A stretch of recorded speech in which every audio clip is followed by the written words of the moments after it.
गीता अपने पति रमेश और 2 छोटे छोटे बच्चों के साथ एक गांव में रहती थी। गीता का पति मजदूरी का काम किया करता था।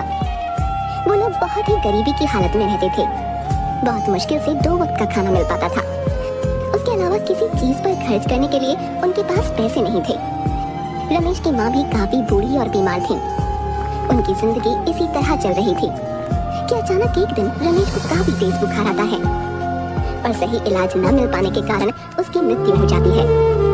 गीता के पति का एक छोटा भाई राजू भी था, जो बहुत चालाक किस्म का आदमी था। भाई की मृत्यु के बाद वो थोड़े दिन उसके परिवार और माँ की सेवा का नाटक करता है। कुछ दिनों में अपनी माँ को उल्लू बनाकर खेती बाड़ी की सारी जमीन अपने नाम लिखवा लेता है। राजू अपनी माँ से कहता है, देखो माँ, भाई की तो अब मृत्यु हो चुकी है। भाभी तो जाकर खेतों में काम करेंगी नहीं, सो मुझे ही सब देखना पड़ेगा। इन कागजों पर अंगूठा लगा दो। बाकी भाभी और बच्चों की चिंता मत करो, उनका सारा खर्च मैं उठा लूंगा। तुम लोगों को चिंता करने की जरूरत नहीं है। बूढ़ी माँ राजू की बातों में आकर अंगूठा लगा देती है, पर राजू बहुत मक्कार निकलता है। 2-4 दिनों में वो जमीन को औने पौने दाम में बेचकर गांव से फरार हो जाता है। कैसा कपूत पैदा किया मैंने, जो अपने ही घर को बर्बाद करके भाग गया। अब हम लोग क्या करेंगे? गीता पर तो दुखों का पहाड़ टूट पड़ा। वो सोचने लगती है, मैंने तो आज तक कोई काम नहीं किया, कभी घर से बाहर नहीं निकली। मैं इन 2 छोटे बच्चों को और अपनी बूढ़ी सास का कैसे ख्याल रखूंगी? भगवान ने हमारे साथ बहुत अन्याय किया। घर का एकमात्र सहारा हमसे छीन लिया। कुछ दिन बीतने के बाद खाने पीने का जो थोड़ा बहुत सामान था वो सब खत्म हो गया। अब तो ना घर में राशन था और ना ही पैसे बचे थे। गीता अपनी सास से कहती है, माँ जी, जो भी पैसे जुड़े हुए थे वो सब खत्म हो गए हैं। कुछ दिन तो कट गए, पर अब आगे का कुछ सोचना पड़ेगा। आस पड़ोस के लोग कुछ दिन तो उन लोगों की मदद करते हैं, पर धीरे धीरे सब लोग उन्हें उनके हाल पर छोड़ देते हैं। गीता अपनी बेटी से कहती है, बेटी, अब बस केवल थोड़ी सी दाल और चावल ही बचे हैं। आज का ही खाना बन पाएगा, कल से मुझे कुछ काम ढूंढने जाना पड़ेगा। मैं बहुत चिंतित हूँ कि तुम लोगों को अकेला छोड़कर मैं काम पर कैसे जाऊंगी। माँ जी भी तो बीमार रहती हैं, उन्हें किसके भरोसे छोड़कर जाऊं? आप चिंता बिल्कुल न करें, आप तो भगवान की इतनी पूजा करती हैं, वो जरूर आपकी मदद करेंगे। हाँ बेटी, अब भगवान ही हमारी मदद कर सकते हैं, तुम भी उनसे प्रार्थना करना। चलो अब खाना खा लो। बच्चों और सास को खाना खिला लेने के बाद केवल थोड़ा सा ही खाना उसके लिए बचा। गीता जैसे ही खाना खाने के लिए बैठी तभी बाहर से आवाज आती है, क्या कोई घर पर है? इस भूखी बुढ़िया को भी खाना खिला दो। बूढ़ी अम्मा की आवाज सुनकर गीता तुरंत बाहर आती है और उन्हें बैठने के लिए कहती है।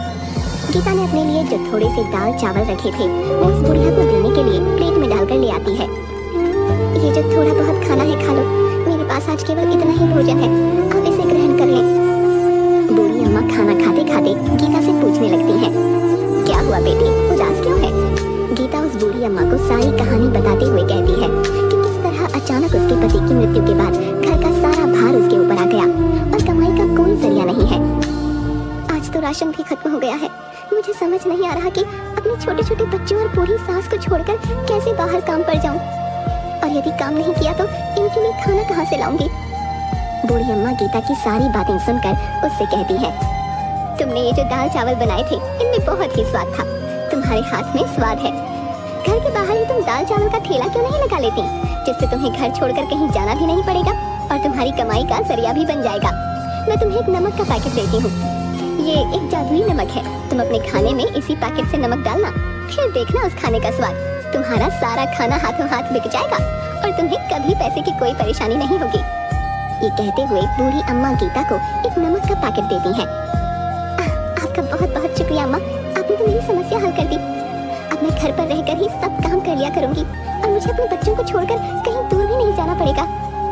तुम बहुत ही अच्छे दिल की औरत हो, तुम्हारे मन में लोगों के लिए दया भाव है और तुम लोगों की मदद करना चाहती हो, इसीलिए मैं तुम्हें ये जादुई नमक दे रही हूँ। ये तुम्हारी बहुत मदद करेगा। हाँ, ये याद रखना, ये पैकेट कभी भी खाली नहीं होगा। बस तुम इसे एक जगह संभाल कर रख देना और हमेशा खाने में नमक इसी में से डालना। भगवान तुम्हारा भला करेंगे। ये कहते हुए वो बूढ़ी अम्मा वहाँ से चली जाती है। गीता अगले ही दिन भगवान का नाम लेकर खाना बनाने का काम शुरू करती है। पहले दिन वो दाल चावल ही बनाती है और उसमें वही जादुई नमक डालती है। वो अपने आसपास के सभी घरों में कहलवा देती है कि आज से वो दाल चावल बनाकर बेचने का काम शुरू कर रही है। जिसे भी दाल चावल लेने हो वो उससे खरीद सकता है। पहले ही एक दिन कुछ लोग गीता से दाल चावल खरीद कर खाते हैं, तो उसके दाल चावल के स्वाद से वो लोग बहुत खुश होते हैं। गीता बहन, वाह क्या बात है, ये दाल चावल तो बहुत ही स्वादिष्ट है? हम भी रोज घर में दाल चावल बनाते हैं, परंतु ऐसा स्वाद तो कभी भी नहीं आया भाई। भाई ऐसे दाल चावल ना गुड्डू की माँ जो है 100 साल लगा कर भी नहीं बना पाएगी, बता रहा हूँ। स्वाद आ गया भाई सच में। गीता के बनाए दाल चावल धीरे धीरे पूरे गांव में मशहूर हो जाते हैं। पूरे गांव भर में उसके दाल चावल की तारीफ होने लगती है। तो ये नमक के स्वाद ने अपना जादू चला दिया और गीता के बनाए दाल चावल गांव भर में मशहूर हो गए। अब गीता जितना भी खाना बनाती वो हाथों हाथ बिक जाता। गीता की अच्छी खासी कमाई होने लगी और उसके पास पैसे भी जुड़ने लगे। गीता अपनी सास से कहती है, माँ जी, हमारे बनाए दाल चावल पूरे गांव भर में सबको पसंद आ रहे हैं और रोजाना ग्राहक बढ़ते ही जा रहे हैं। अब हमारे घर में पैसे की कोई कमी नहीं है। मैं सोच रही हूँ क्यों ना मैं अपने साथ काम करने के लिए एक नौकर को रख लूं और हम दाल चावल के साथ साथ सब्जी और रोटी भी बनाकर बेचेंगे, जिससे कि हमारी कमाई और बढ़ेगी।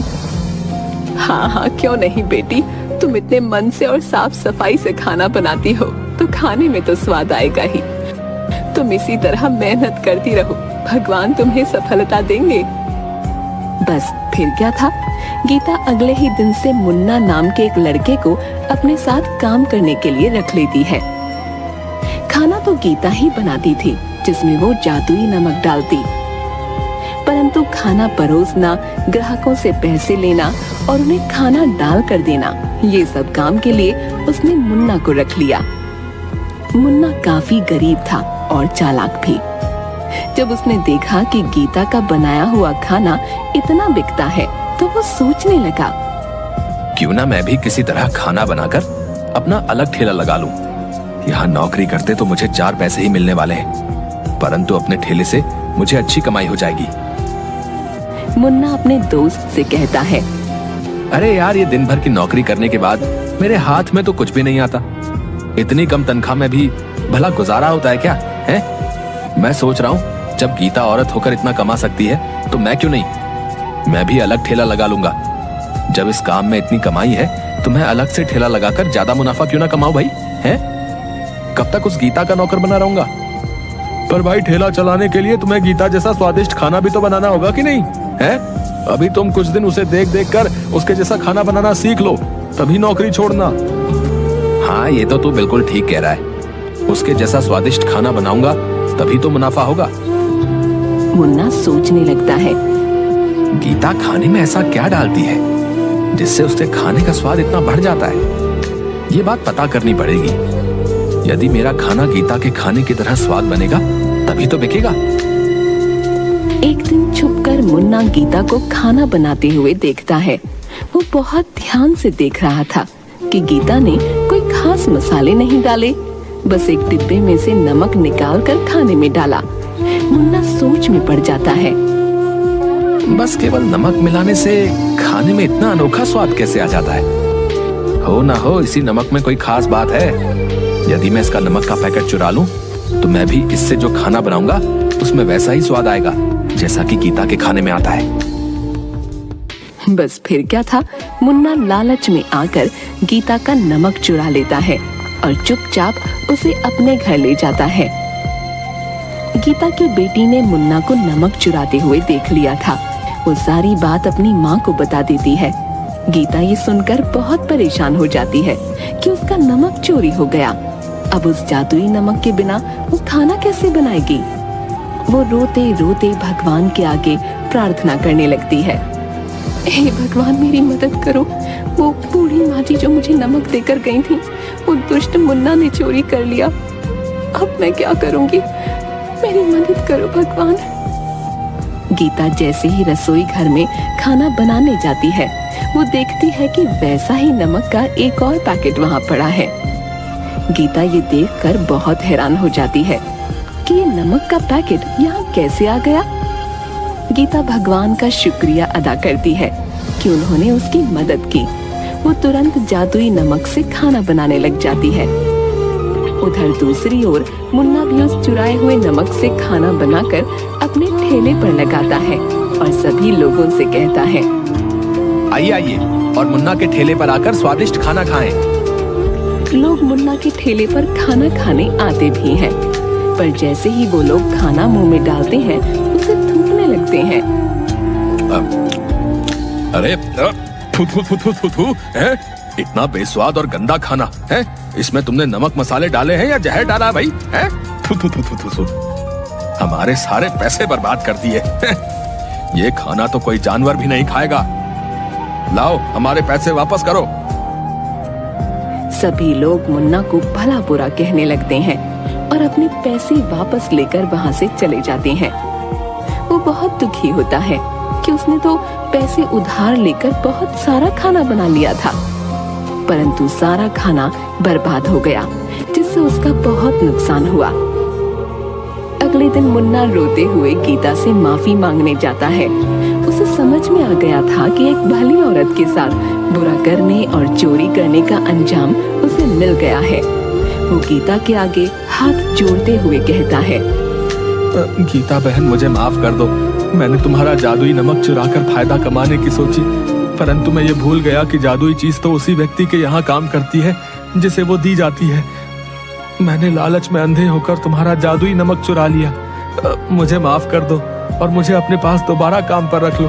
मैंने तुम्हारे यहाँ नौकरी छोड़कर बहुत बुरा किया। मेरे छोटे छोटे बच्चे भूखे मर जाएंगे। मुझ पर दया करो। मैं आइंदा कभी भी तुम्हें शिकायत का मौका नहीं दूंगा। मुन्ना को इस तरह से रोते देख गीता का मन पसीज जाता है। गीता मुन्ना से कहती है, अरे अब तुम रोना बंद करो। मैं इतनी कठोर नहीं हूँ कि तुम्हें दोबारा काम पर ना रखूं और तुम्हारे बच्चों को भूखा मरने के लिए छोड़ दूं। तुम्हें अपनी गलती का एहसास हो गया, बस इतना ही काफी है। पर आगे से हमेशा ये बात याद रखना कि किसी दूसरे की चीज पर अपनी नीयत खराब मत करना, क्योंकि चोरी की चीज कभी तुम्हें अच्छा फल नहीं देगी, बल्कि उसके दुष्परिणाम ही तुम्हें भुगतने पड़ेंगे। मुन्ना को अपनी गलती समझ आ जाती है और उसके बाद से वो पूरी ईमानदारी के साथ गीता के यहाँ काम करने लगता है।